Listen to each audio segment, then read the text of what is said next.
E se eu te dissesse que a sua vida não começou aqui e não termina aqui? Imagine atravessar séculos, mudar de nome, de família, de corpo, mas continuar sendo você. A reencarnação não é castigo. É justiça. É misericórdia.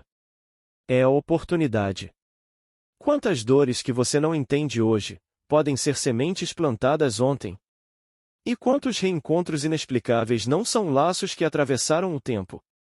A Bíblia fala disso. Jesus confirma isso.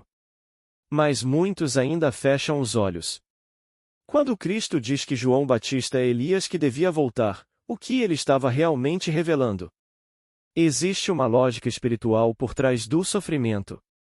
Existe um plano maior por trás das provas. Talvez você esteja vivendo consequências de escolhas que nem lembra ter feito. Mas Deus não pune. Deus educa. Hoje você vai entender por que cada vida é um capítulo de um livro muito maior, o livro da sua própria alma. Assista até o fim. E me conta aqui embaixo se você já sentiu que sua história começou antes do seu nascimento. O livro de Jó, olha o que aqui Jó diz. Aliás, Jó nunca existiu, né, pessoal? Porque tem gente que às vezes se chateia quando eu digo isso, não é, Fernando? Mas Jó nunca existiu, é um personagem de ficção. Mas simboliza o quê? Simboliza que mesmo aquele que viva no caminho correto, mesmo aquele que faça tudo bonitinho nessa existência, se ele tem algum débito do passado, não tem isso não, vai ter que colher. Vejamos o exemplo de João Batista, que não tinha... preparou o caminho de Jesus, todo bonitinho, fez tudo como disse o profeta Malaquias, e nem Jesus impediu que ele fosse degolado, porque ele, como Elias, degolou o sacerdote de Baal. Então ele tinha que colher o que plantou. Cada um colhe o que planta. A gente não impede que os nossos filhos sofram de doenças, de asma, de alergia. A gente sofre, mas ele tem que passar por aquilo. Então não tem conversa. Plantou, é colheita. Deus não é injusto. Não premia nem condena. Olha o que aqui Jó pergunta: morrendo um homem, tornará a viver? O verbo é lihiote. Todos os dias eu esperarei até que chegue a minha troca. Essa palavra halifat em hebraico é troca. A minha troca aí pode ser a minha mudança, a minha substituição. Você encontra em Bíblia não sei quantos sinônimos para falar de reencarnação. Todo dia eu espero que chegue a minha mudança, que eu desencarne para voltar no outro corpo. Quer dizer, Jó está começando a entender que se ele está sofrendo e se ele está prestes a morrer, será que ele não vai voltar a viver? Até ele tinha dúvida. Por quê? Porque a gente não se lembra do que foi. Às vezes as pessoas não acreditam, como a gente mostrou aquele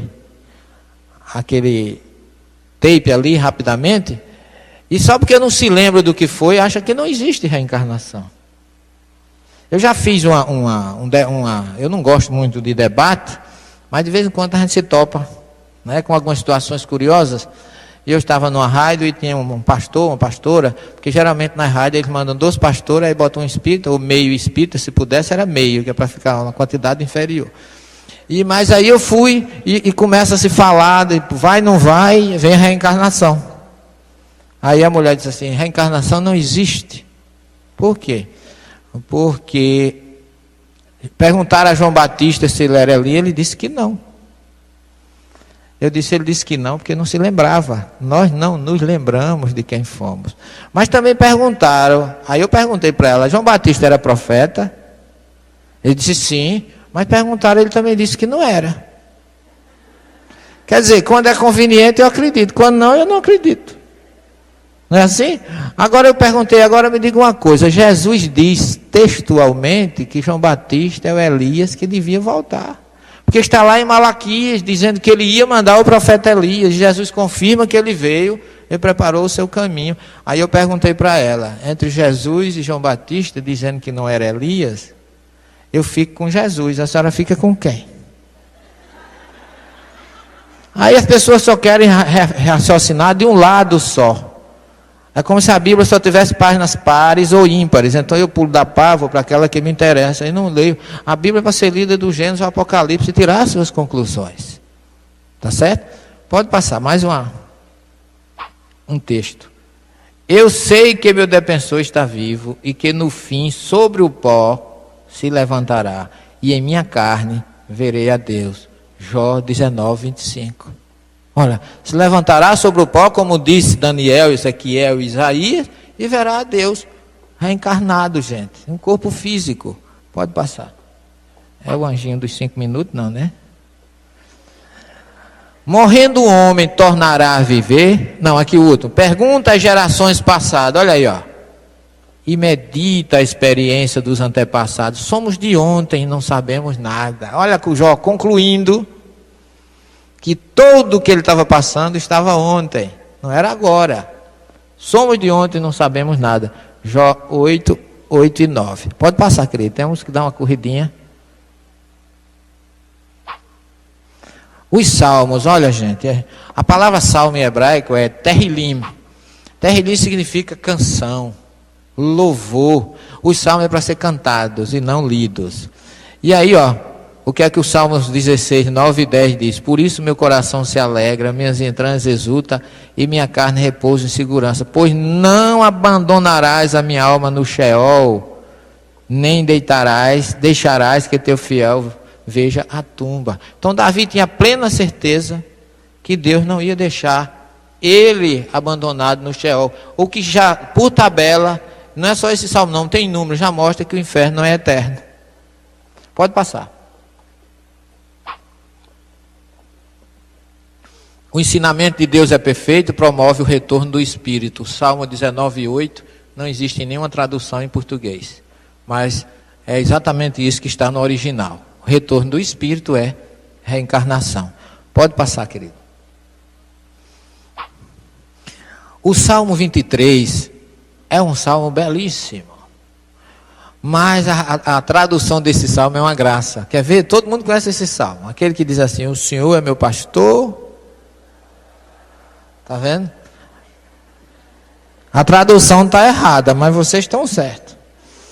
Não é? Porque na verdade a gente diz, o Senhor é meu pastor, nada me faltará. Vamos ver, esse salmo é um salmo belíssimo, que foi construído por Davi, numa situação das mais difíceis. Davi estava no oásis de En-Gedi, lá perto do Mar Morto, quando vem o deserto, do lado das bandas de Jericó, vem todo o exército de Saul para matá-lo, prendê-lo e matá-lo. Então ele foge para o deserto e compõe essa obra maravilhosa.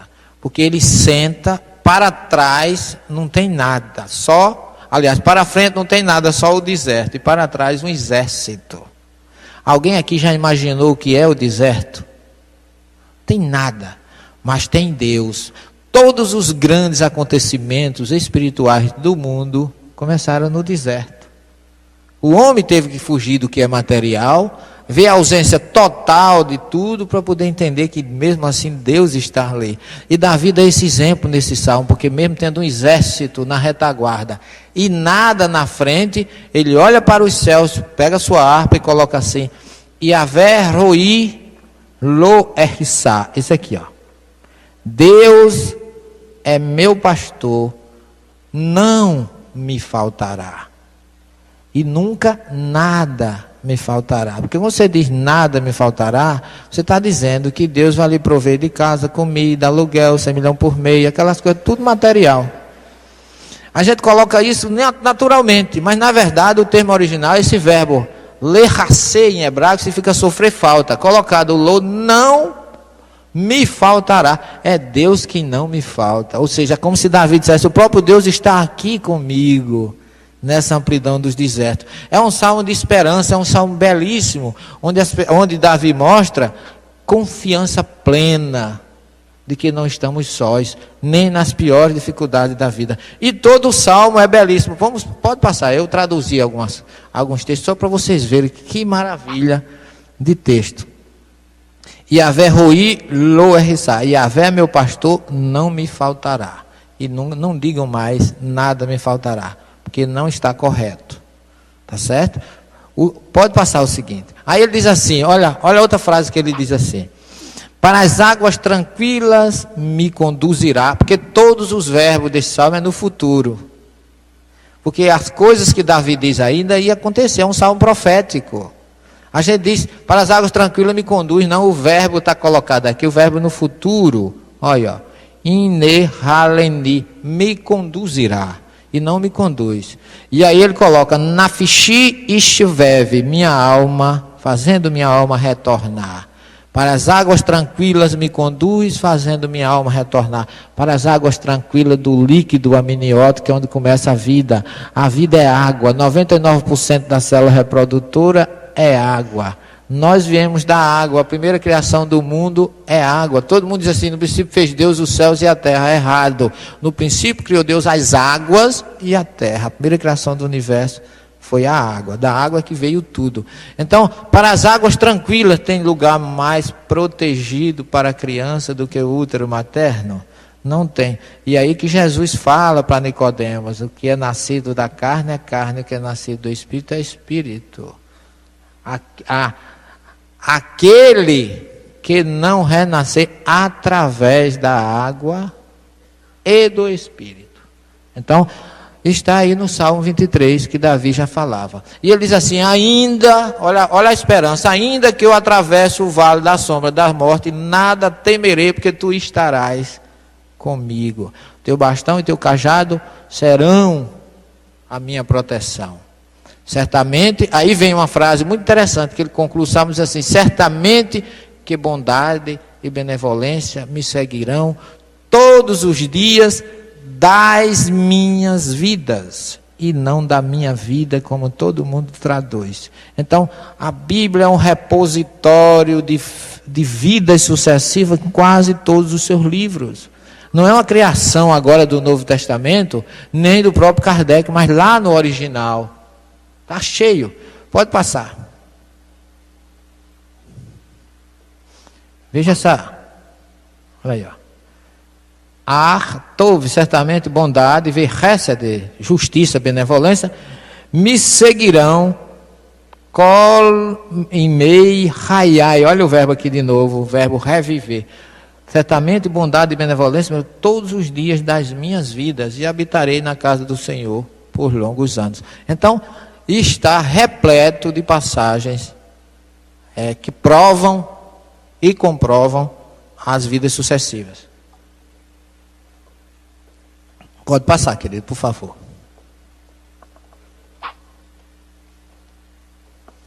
Chegou o anjo da guarda, eu estava esperando. Olha aqui, o Salmo 30. Senhor, tiraste minha alma do Sheol, tu me fizeste reviver entre os que baixam a cova. Mostrando a confiança. Pode passar. Mas Deus resgatará a minha alma das garras do Sheol e me tomará. Outro salmo. Pode passar.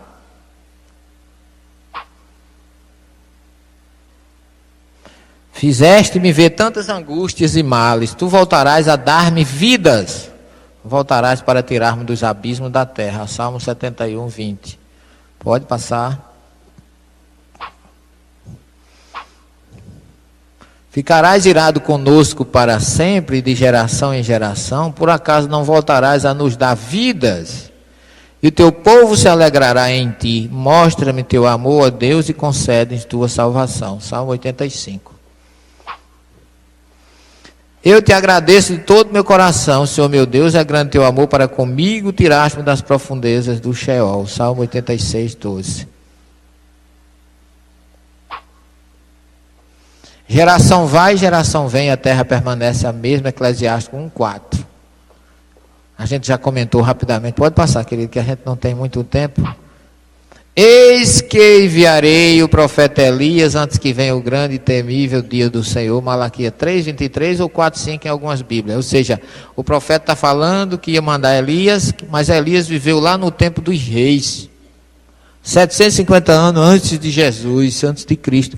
Como é que Elias ia voltar se não fosse reencarnado? Pode passar. Aí as pessoas dizem, não, mas figuradamente ele tinha o poder de Elias. Mas Jesus não fala isso. Jesus fala abertamente. Eu vou ter que falar pelo menos dessa parte para poder... Pode dar mais uma passadinha, meu filho? Essa passagem eu tenho que deixar para fechar com ela. O que Jesus diz, pode passar... Com relação a que as pessoas dizem que Jesus não falou de reencarnação. Pode passar, isso aí é o que eu citei no Velho Testamento. Mas a missão de Jesus não foi ensinar a reencarnação, mas também nunca negou. Porque até a Torá e os profetas profetizaram até João. E se quereis compreender, é ele o Elias que devia voltar. Olha, gente, essa passagem não tem o que discutir. Porque quando Jesus diz que João Batista é o Elias que devia voltar, ele está afirmando categoricamente a reencarnação. Porque sendo Elias vivido há 750 anos, e agora estava presente na pessoa de João Batista, ou seja, o espírito de Elias que habitou aquele corpo de Elias e agora habita o corpo de João. E Jesus coloca uma frase depois disso aí, ó, quem tiver ouvido para ouvir, que ouça. Que é uma frase usada muito pelos profetas. Quer dizer, reflita sobre o que eu estou lhe dizendo. Quem quiser entender o que eu estou dizendo, é que a reencarnação é uma coisa realmente que existe, não estou negando. Pode passar. E Jesus perguntou, quem diz os homens que eu sou? Responderam, um João Batista, outro Elias, outro Jeremias, alguns profetas. Se Jesus podia ser qualquer um desses, não podia ser.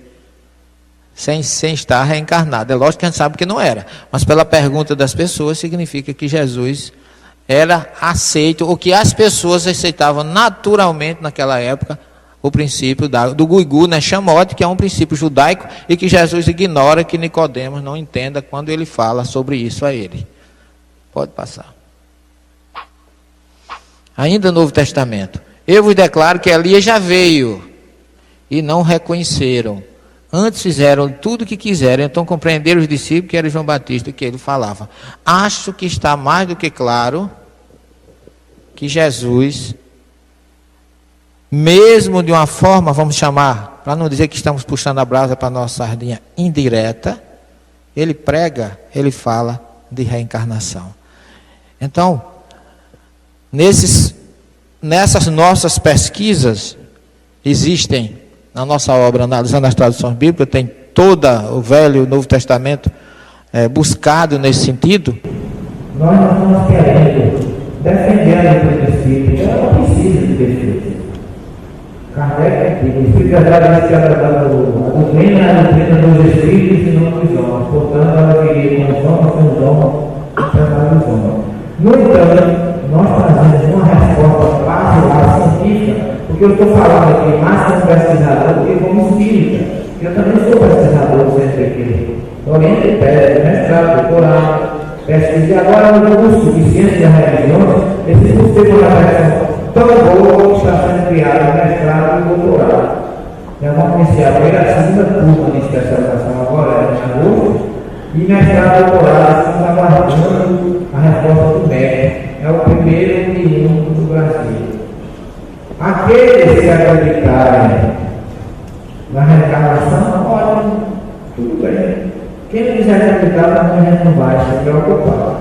Porque junto com eles, vamos com certeza todos reencarnar. Eu queria agradecer demais essa oportunidade, agradecer a Fernando, a presença do Carlos, ao meu querido Marinho, pelo convite honroso, e a presença de vocês aqui. E nós vamos abrir agora, se estiver no intervalo, para na sequência nós iremos para responder, logicamente, os questionamentos de vocês. Jesus esteja com vocês, muita paz e felicidade.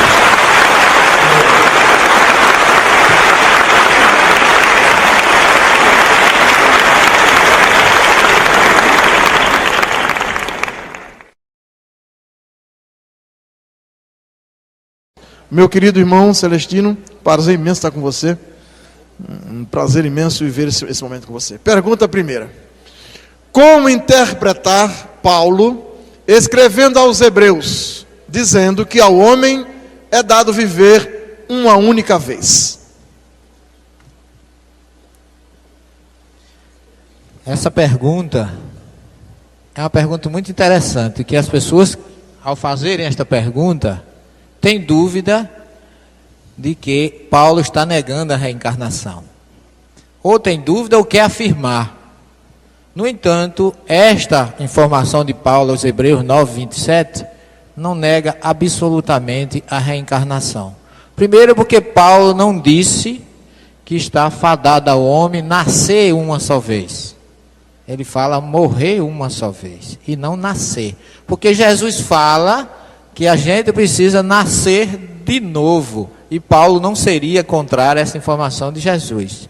E segundo, é bom que se saiba que Paulo era judeu, fariseu da tribo de Benjamim e doutor da lei. Ele conhecia tudo isso.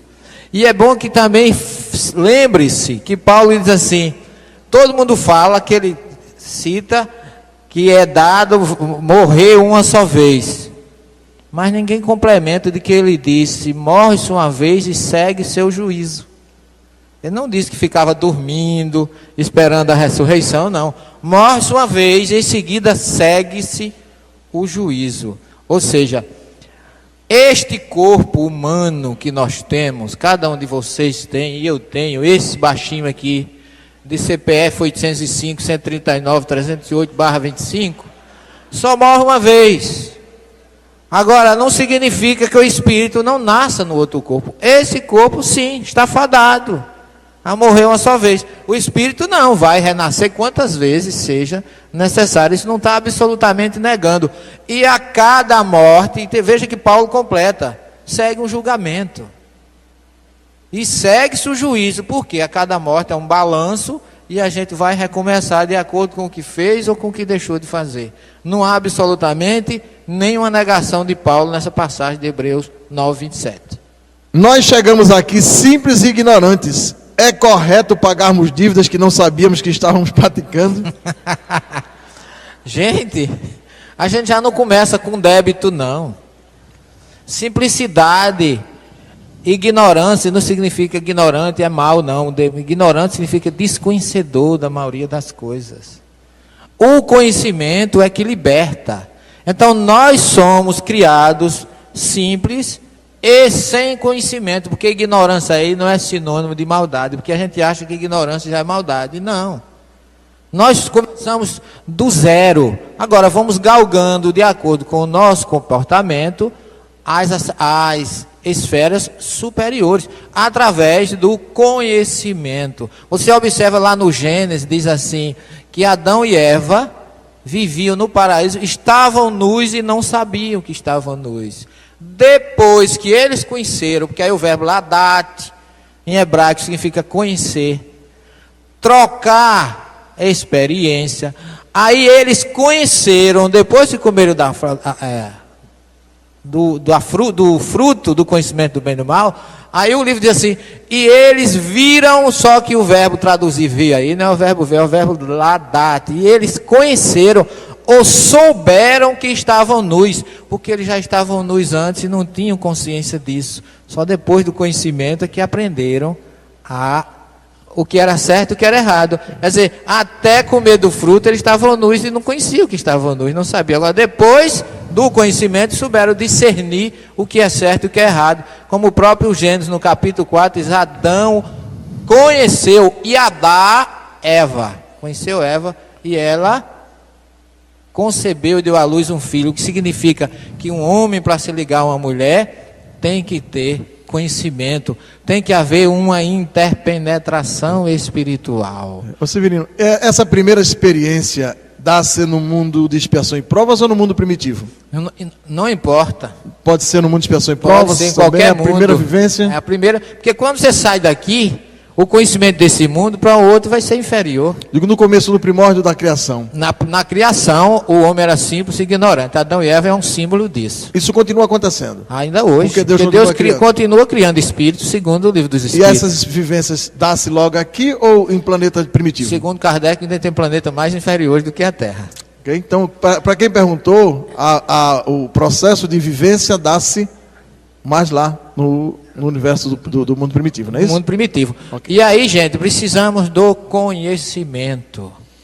Diz, a Kabbalah diz assim, que a sabedoria é adquirida lentamente, mas quem é o sábio é aquele que pode prever o futuro, porque se ele puder prever o futuro, ele não faz besteira, porque ele sabe que ele vai colher amanhã.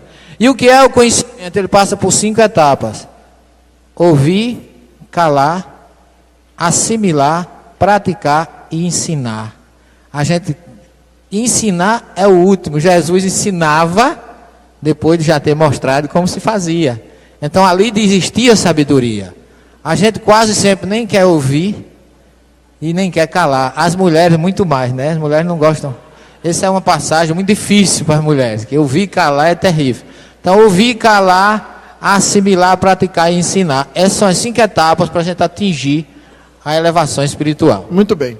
Meu filho, a pergunta é: Jesus disse que o homem mais perfeito nasceu de uma mulher, foi João Batista. E ele próprio? Essa é uma passagem que tem lá no Evangelho de Mateus, quando Jesus diz assim: dentre os filhos de mulher, ninguém é maior do que João.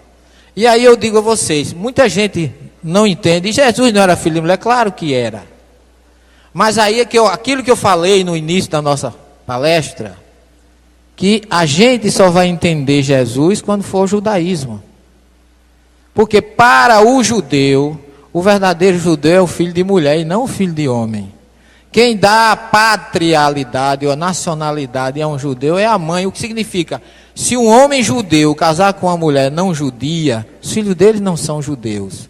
Mas uma mulher judia casando com qualquer homem, judeu ou não judeu, o filho é judeu, porque ela concebe e ensina. Por isso que as mães têm um papel muito importante no judaísmo de ser aquela que transmite aos filhos a identidade religiosa, moral, porque o pai fica mais no trabalho e a mãe é mais educadora. Então, quando Jesus diz dos filhos de mulher, significa entre os judeus, porque o filho da mulher judia é judeu. Então ele estava falando que dentre os judeus ninguém era maior do que João Batista. Por quê? Jesus também era, mas ele se colocou aí, João Batista, como o seu precursor, porque foi o escolhido, foi o maior entre os homens, que teve a condição de se cumprir aquilo que o profeta Isaías, que Malaquias e outros falaram a respeito de que ele viria preparar o caminho de Jesus. Então ele foi o maior entre os filhos de mulher. Agora no reino dos céus, com certeza não, porque lá a hierarquia é outra, na terra ele foi o maior. Mas dentre os judeus, aí por isso que ele falou em filho de mulher. Meu pai dizia: os filhos das minhas filhas, meus netos serão. Os filhos dos meus filhos serão ou não. Porque quem dá a maternidade é a mulher, não é o homem. Muito bem. Certo? Certo. Algumas perguntas sobre o mesmo tema, eu vou lê-las. Fale da ressurreição de Jesus. Jesus reencarnou e ressuscitou. Para onde foi seu corpo? Primeiro, Jesus não reencarnou. Ele evoluiu em outros planetas. Na Terra ele só teve uma passagem, que João coloca: ele como enviado divino que se fez carne e habitou entre nós. Então Jesus já evoluiu em outras esferas. Está lá em João 17:5, na sua oração no horto, quando ele diz assim: Pai, chegou a minha hora, glorifica teu filho como tu o glorificaste quando eu me encontrava contigo antes da criação do mundo. Jesus já se encontrava com Deus antes desse universo ser criado, e já era superior, e aí já foi eleito para vir trazer a mensagem material, como ele diz assim: eis que eu vos deixo um mandamento novo, amai uns aos outros como eu vos amei.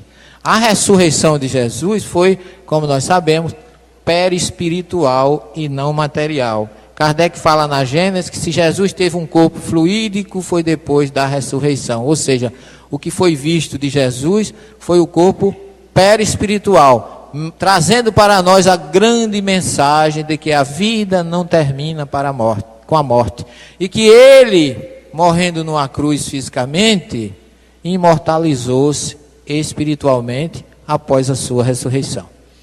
Ok. O Mestre Jesus é espírito puro que não mais reencarna, mas quando encarnou em missão há 2000 anos, usou um corpo como o nosso, ou usou um corpo fluídico? A resposta eu já dei anteriormente. Não é? Não acreditamos, pela lógica, pela razão das coisas, que Jesus teve um corpo fluídico. Isso é uma questão muito batida com relação aos evangelhos de Rustem, que são 4 evangelhos. Mas Kardec disse que se ele teve um corpo fluídico foi depois da desencarnação, depois da ressurreição. E agora, não quero dizer com isso que Jesus tivesse um corpo igual ao nosso. É lógico que o corpo dele tinha uma perfeição maior, porque o espírito dele precisava de um corpo mais específico para a sua missão. Agora, eu comparo o seguinte: o nosso corpo e o corpo de Jesus, a diferença é um Fusquinha 66, com todo respeito de quem o possui, e uma Mercedes 0 km. seria o corpo de Jesus. Existe alguma Bíblia escrita em aramaico, no original ou no hebraico? Caso positivo, onde ela se encontra? Não, a Bíblia foi toda escrita em hebraico. Alguns livros têm alguns capítulos em aramaico.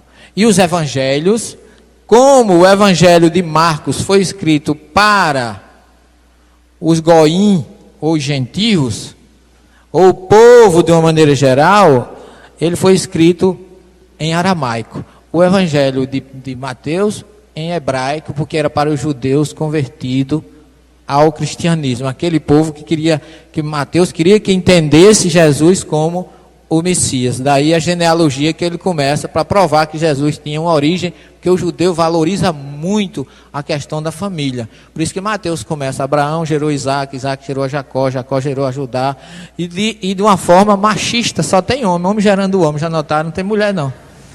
Então é uma coisa muito peculiar do judaísmo, de colocar as coisas muito bem separadas. Já Marcos escreveu em aramaico, e o aramaico a gente acha que é uma língua difícil, não é. O aramaico e o hebraico está para o aramaico, ou aliás, o aramaico está para o hebraico como o espanhol e o português. São semelhantes, têm o mesmo alfabeto, têm palavras iguais. Há quem diga que Jesus falava aramaico. Jesus falava também aramaico, mas a língua dele não era aramaico. Jesus era hebreu. E hebreu, a língua do hebreu é hebraico. O aramaico é a língua do povo arameu. Daí Aram era a antiga Síria. E como os arameus ou antigos sírios eram comerciantes que influenciavam muito naquela região do Oriente Médio, levaram também a sua língua como força comercial, como hoje o inglês e o espanhol tem uma força muito grande no comércio mundial. Mas o aramaico e o hebraico são parentes. Existem palavras iguais. Por exemplo, porquê em hebraico é o mesmo porquê em aramaico, lamar.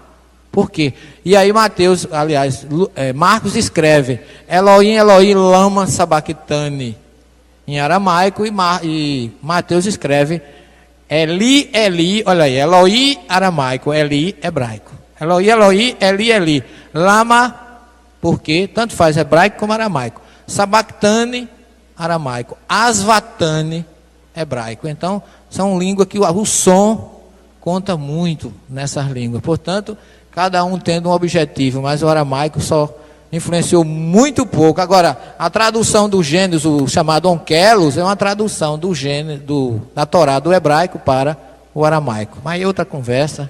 E a gente vai. Você disse que Jó não existiu. Eu disse não, ele nunca existiu. E a história dos bens que foi tirado dele e ele se resignou? Olha, gente, Jó é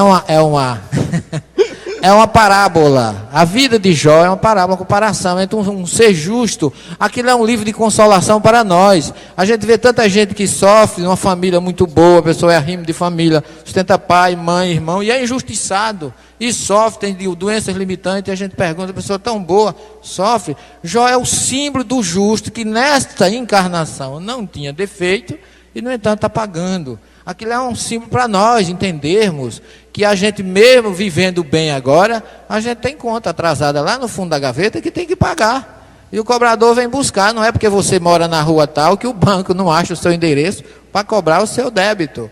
Cada um paga o que deve. Agora, o Jó pode ser considerado um livro parabólico. Jesus fala da parábola do bom samaritano, e você sabia que aquilo é uma história, é uma parábola, mas tem gente que chega em Israel e quer conhecer a casa do bom samaritano. Pode um negócio desse?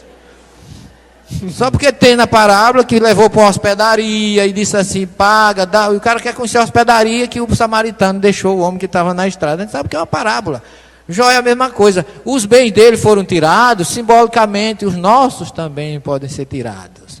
Ninguém é dono de nada. Nós administramos o que temos parcialmente. Mas quando a gente vai, fica tudo aí. Você leva o que de bom você utilizou daquilo que Deus lhe deu em benefício dos outros. Isso é o que conta.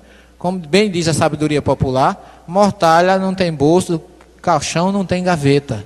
A gente só leva aquilo que de bom plantou aqui. A reencarnação, para mim, é muito clara e demonstra a bondade de Deus e sua misericórdia para conosco. Porém, entendendo a reencarnação para todos os seres da criação, eu gostaria de compreender porque os nossos irmãos animais sofrem com dores físicas, sofrem por abandono, sofrem por desamor. Por que tanto sofrimento? Se são seres racionais que não têm passado, por que sofrem? É a visão que a gente tem de que eles estão sofrendo, mas cada um de nós tem uma razão para passar por determinadas coisas. Deus não é injusto nas suas leis. Deus é suprema sabedoria, suprema misericórdia. Olha, gente, a gente tem que entender que há um plano natural de ascensão do inferior para o superior. Nós espíritas também temos que acabar com essa história que a gente está aqui para sofrer. Ah, mas você sabe, meu marido é meu karma, minha mulher não sei o quê. Aí fica cada um achando uma justificativa de sofrimento por presente. Nós estamos aqui para crescer, pessoal. Nós estamos aqui para evoluir, nós estamos aqui para aprender. A Terra é uma escola. E ninguém vem aqui para simplesmente passar por sofrimento. Sofrimento é uma questão de visão. Você vê um Chico Xavier doente, com artérias, com problemas coronários, problema limite de saúde, e alguma vez o jornalista pergunta a ele: Chico, você está sofrendo muito com essas doenças? Ele disse assim: meu filho, meu espírito está ótimo. Eu estou muito bem. Meu corpo é que não está lá essas coisas. Mas eu estou muito bem. Olha a visão, pessoal. E é isso que a gente tem que ter. Não é a visão que muitas pessoas têm, que foi curado por Jesus de uma úlcera, e aí vai tomar cachaça no outro dia. Quer dizer, a gente tem que ter noção que a verdadeira vida não é aqui, que a gente tem que evoluir espiritualmente, não é materialmente. De que adianta ser curado fisicamente se o espírito está doente? Jesus dizia isso tantas vezes: olha, e a tua fé te salvou, porém eu te digo, vai e não peques mais, para coisa pior não te venha acontecer. Então é por aí que a gente tem que refletir e ver as coisas. Dentro dessa construção, Joana de Ângeles diz: você pode estar enfermo, mas não precisa estar doente. Exatamente, quem adoece é o corpo, não é o espírito. Agora o espírito doente pode ter um corpo sadio, e você vê aí o que é que faz. Não é? Como é que utiliza esse corpo sadio quando o espírito é doente. Todos irão necessariamente passar pelo umbral? Eu entendi que você disse que todos vão passar pelo umbral. Será que não é tomada de consciência? Porque eu... porque você acha que não vai, né? Eu entendi. É aquilo mesmo que eu disse. Todo mundo só quer ser Brastemp, ninguém quer ser GE, marca pequena, né? Eu não generalizei não tenho medo não. Só quem vai sou eu. Vou dar uma passadinha lá. Vocês já vão direto para outras regiões superiores, de nosso lar para cima. Tá certo?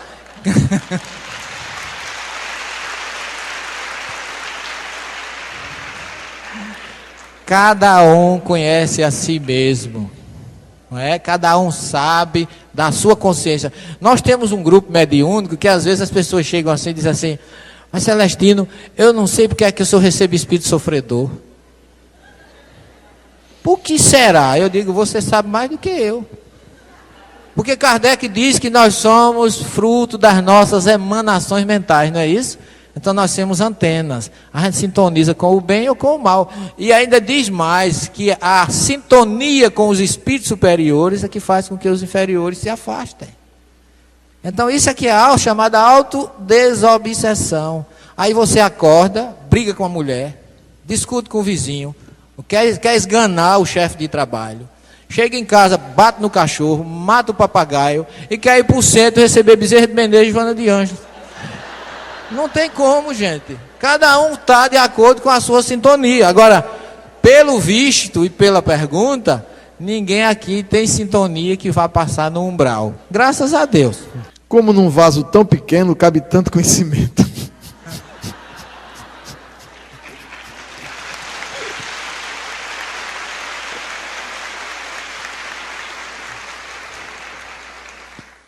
Fale, por favor, de Capela, a origem de tudo, como os espíritos foram criados aqui na Terra, a população dos espíritos vieram desse planeta. Fale um pouco de Capela. Jesus fala no seu evangelho que a casa do meu pai tem muitas moradas. E Edgar Moon, de uma maneira muito feliz, nesse livro chamado Exilados de Capela, ele mostra que de um planeta semelhante ao nosso, emigraram espíritos para o planeta Terra.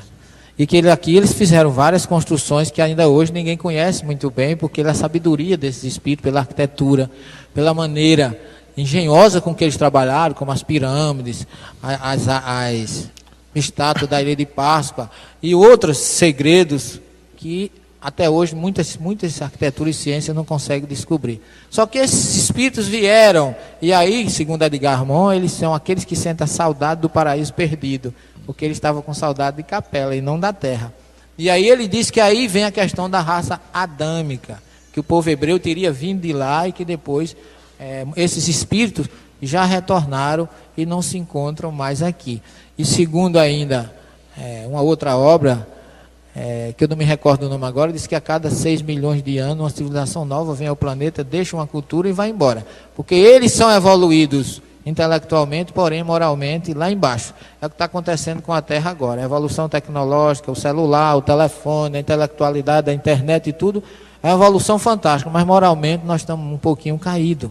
E aí nesses casos, segundo Kardec em Obras Póstumas, segundo o próprio Chico Xavier, segundo o Apocalipse, segundo alguns profetas, acho que Oséias, ele diz o seguinte, que a terra vai, dos seus habitantes, vai ficar só 1/3 aqueles que sintonizaram com a mensagem de Jesus. Aqueles que não vão ser levados para um planeta de igual inferioridade como o nosso. Está em Obras Póstumas, está no próprio Apocalipse, e Chico fala de um planeta que vem aí, que ele chama de planeta Chupão, que vai levar aqueles que nos sintonizaram com a mensagem divina, e quando ele disse isso, todo mundo disse que ele estava delirando, e depois a ciência descobriu a presença desse planeta, que vem aí com uma massa 4 vezes superior da Terra, para levar quem não assimilou a mensagem de Jesus, que isso é 2/3, só vai ficar 1/3.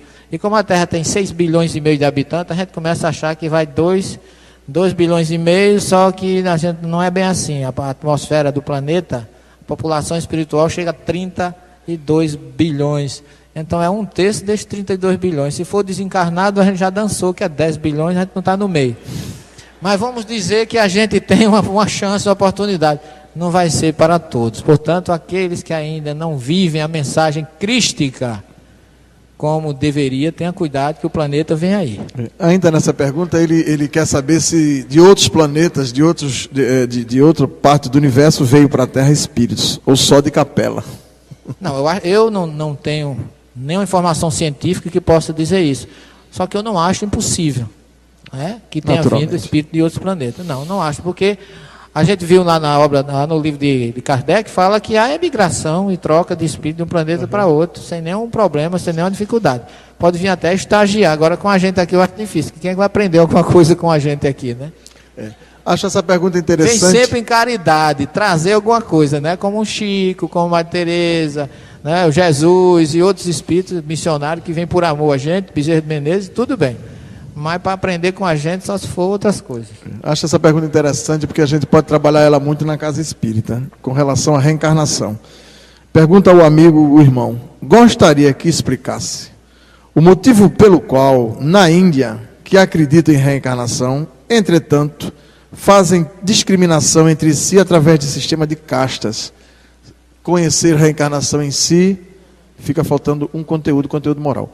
Não é, Severino? Está falando de quem? Dos hindus, Dos hindus, né? Que tem a reencarnação nos seus postulados de vida, mas aí, o preconceito permanece, etc. Mas as castas, só que eles dizem que dentro das castas não há reencarnação. Há renascimento.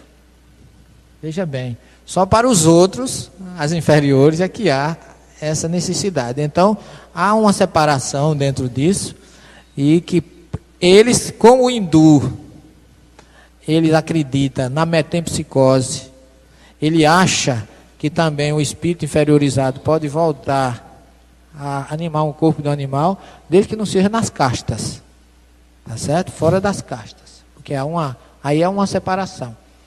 Então, até uma coisa curiosa, que um professor estava dando aula lá no nosso curso, e falando hindu, né, falando de reencarnação, levantou-se um dos nossos irmãos protestantes, e quando ele falou na metempsicose, na questão da transmigração, que um espírito superior pode reencarnar como um animal, um inseto até, aí o pastor levantou-se e não gostou, né? Quer dizer que eu posso reencarnar como uma barata?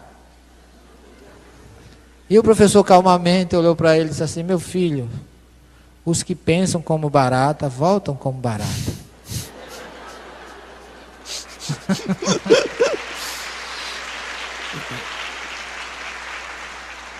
A pergunta é com relação aos essênios. Jesus conviveu com os essênios?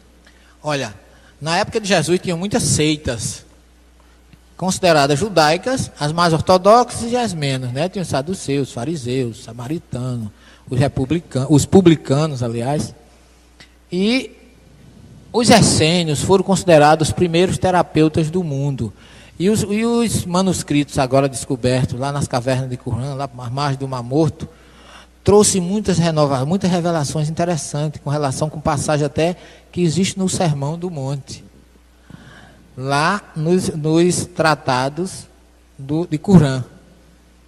E os essênios tinham a seguinte característica, veja bem, eles formavam um grupo de 12, dirigido por um 13º, curavam com a imposição das mãos, eram celibatários, chamavam os outros de irmãos.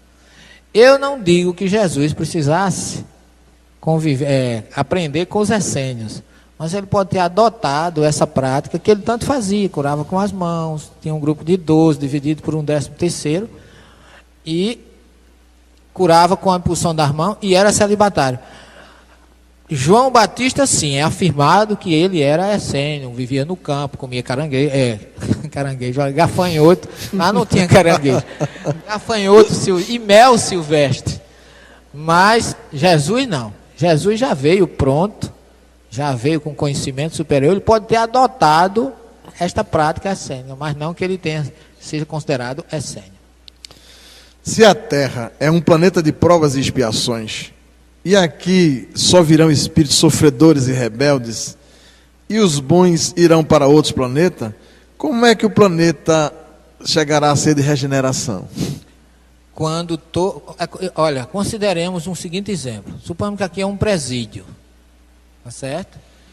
O presídio vem o preso, é por isso que muita gente confunde a questão de céu e inferno eterno. Porque o presídio pode ser eterno, agora quem vai para ali não é obrigado a ficar eternamente. Cumpriu a sua pena, vai embora. Então vêm outros, a Terra continua. Vai chegar um ponto que a Terra já cumpriu o seu papel de ser planeta de expiação e prova. Então vai haver uma seleção, como Jesus disse, que os mansos herdarão a Terra, e aí ficará esse um terço aqui, e aqueles que não assimilaram a mensagem vão para outros planetas de inferioridade compatíveis com o seu grau evolutivo. É isso que Kardec afirma na obra, no seu livro Obras Póstumas. Mas a Terra vai passar então, deixar de receber espíritos da nossa evolução, para receber então, como um planeta de regeneração, que é uma classe de planeta mais elevada, os que aqui evoluíram e outros que virão de igual grau compatível com a evolução que a Terra terá então, quando for feito o saneamento que está se prevendo aí.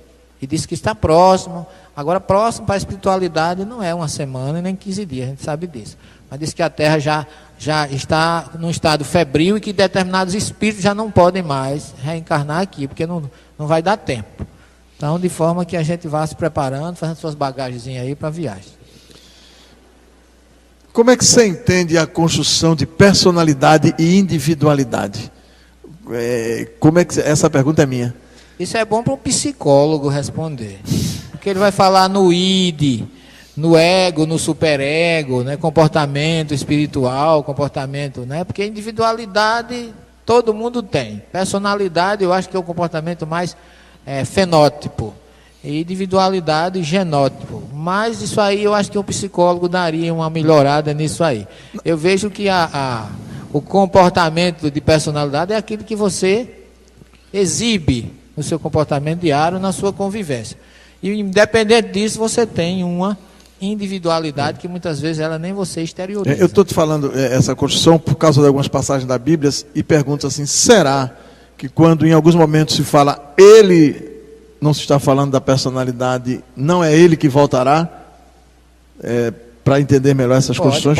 Pode ser aplicado. Não é? Pode até mesmo porque alguns termos, como diz na Bíblia, que Deus resolveu destruir a terra, se irou contra o povo de Sodoma e Gomorra, isso aí é a visão de quem colocou esse adjetivo em Deus e não dele.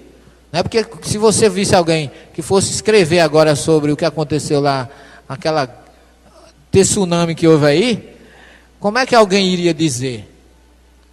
Deus teve raiva de uma região e mandou uma onda e destruiu todo mundo. Era a visão que eu estaria tendo de descrever, mas não é essa visão divina.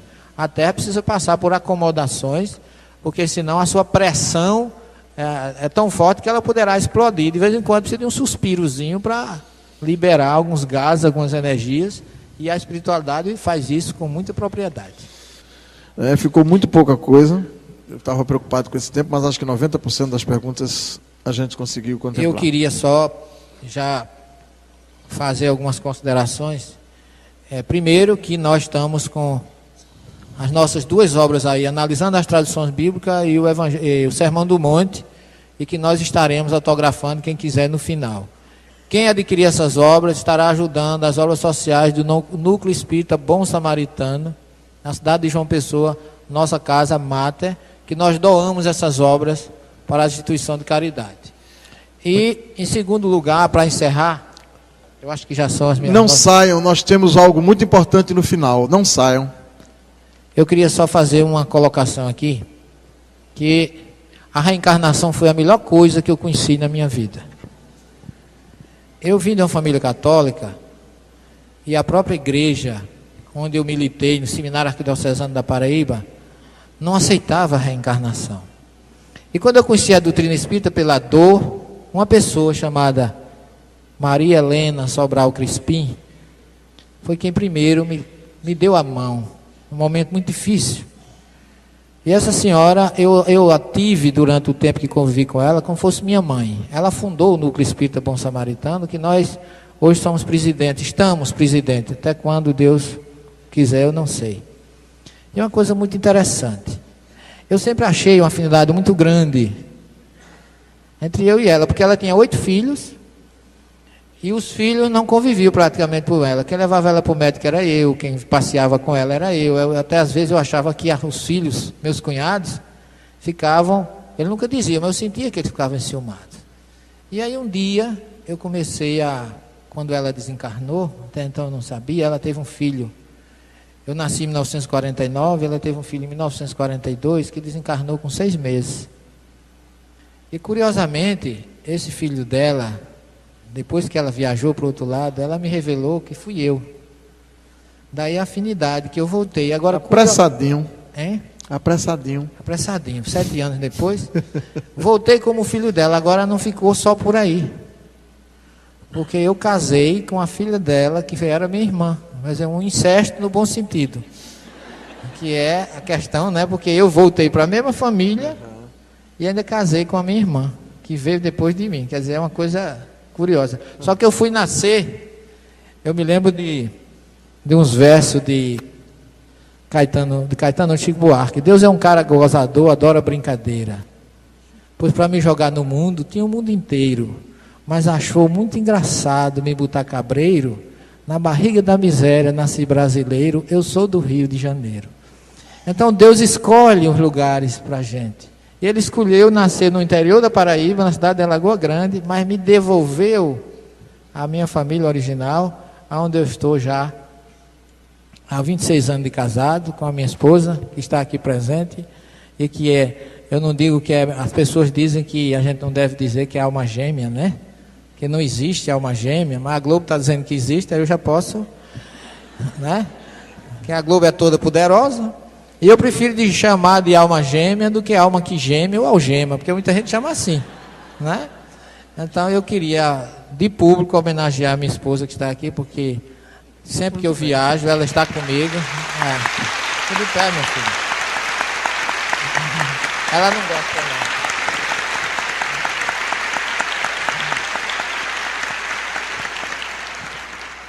Queria agradecer a Deus, ao Mário Jorge, pelo feliz convite, e dizer a ele que ele me proporcionou um dos momentos mais felizes da minha vida, porque falar da minha família, falar da minha profissão e falar da doutrina espírita, essa doutrina tão maravilhosa, que quando eu a conheci eu estava em pedaços, E eu digo sempre, se eu fosse uma pessoa que não fosse um pouquinho, se eu fosse mais burro do que eu sou, eu hoje estava num sanatório psiquiátrico.